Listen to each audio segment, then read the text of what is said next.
Hey everyone, in this video, I will show you how to backup your WhatsApp messages so you can never lose your important chats.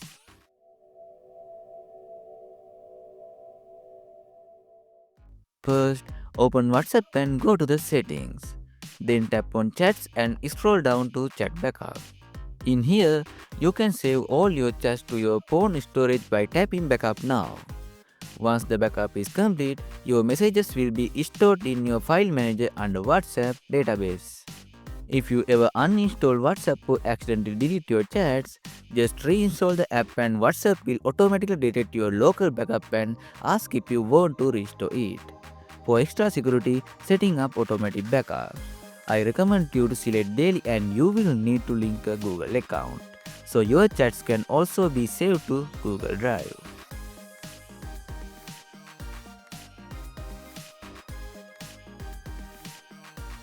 Under backup settings, you can choose to include video or backup using mobile data if Wi-Fi isn't available.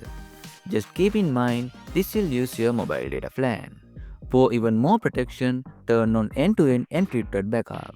WhatsApp will ask you to create a password, which locks your backup so only you can restore it. And that's it. Now your chats are safely backed up. In the next video, I will show you how to restore them from both local storage and Google Drive. If this helped, don't forget to like and subscribe for more tips. Thanks for watching.